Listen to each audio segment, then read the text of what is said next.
I came from a background of 21 years teaching school, and I don't believe in not sharing info. Right.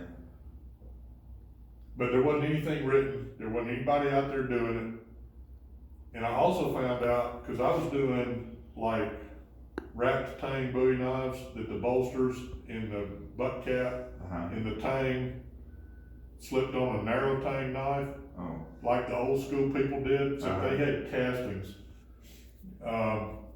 And so I made crucibles just big enough for the parts. Couldn't get colors because I wasn't generating a big enough volume. All the colors come from the gas off from the carbon in the charcoal. Okay. And if you run too small a crucible, you don't create enough of that gas to get colors. Okay. So he needs to get over a small economical crucible, and he don't need to run one this big. So does the color happen in the quench tank? Yes. Okay. It doesn't. So if you never quench it, if you just let it If cool you didn't down. quench it, it'd be the color of this floor. It'd be slate gray and have scale all over it. Okay. And once you get this hooked up and ready to go to the quench, you don't need to be standing around chit-chatting and scratching your butt, Okay. answering the phone. I mean, it's like here to here and in the water. Okay. But he doesn't have to come up with near this elaborate doing knife fittings. He can come up with probably a 4-inch diameter by 8 or 10 inch tall, but he needs to follow that same basic format. Okay. And he can put a post on there to handle with his blacksmithing tongs or whatever. And you can just go over to an open bucket and go. Okay. So it doesn't have to be that. No, it doesn't have, for small stuff like that, it doesn't have to be that elaborate. Okay.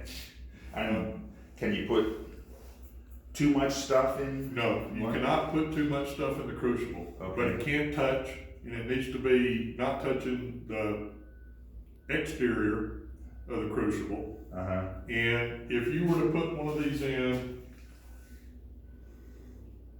and look at it, again, this is contrary to how you would actually do it. We fill it up with charcoal, we bang on the side, tamp it down, put more charcoal, till you literally have to put the lid down and do like screed concrete. Okay. But you don't wanna tamp it. When it's time to quench it, it's cooked down that far. Okay. So you have to keep the parts So that they don't settle. so that they're not exposed, Oh, I see. Okay. and you don't want them around, The edge. touching the edge. So the parts that fall to the bottom. Or in the bottom of that basket, when you pull the basket out. Okay, and that's okay for that. So is the bottom of the basket this also, this screen? It's finer screen. It's finer screen. Okay. And that's up to, But it'll never touch the bottom of the No. quench tank. Okay. cause that's got feet on the bottom of it that sit on the bottom of the quench tank. Okay. Okay.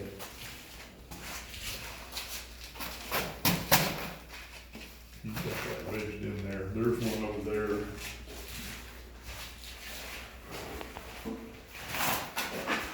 You just got the feet on the bottom. Okay. But for doing knife fittings, he can go with waist nail down stuff. Okay. He doesn't need a 55-gallon quench tank. But if he's not gonna tether the shit to the crucible, he's gotta have enough depth and volume of So water it'll cool by the so that time. it's cold by the time it hits. Okay.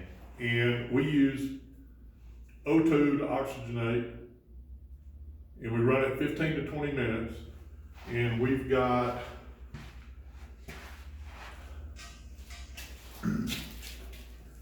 so he's just putting that in there. I had a diffuser. I took a piece of copper tube and made a loop with holes in it. And what happens if you don't oxygenate the water? You color suck.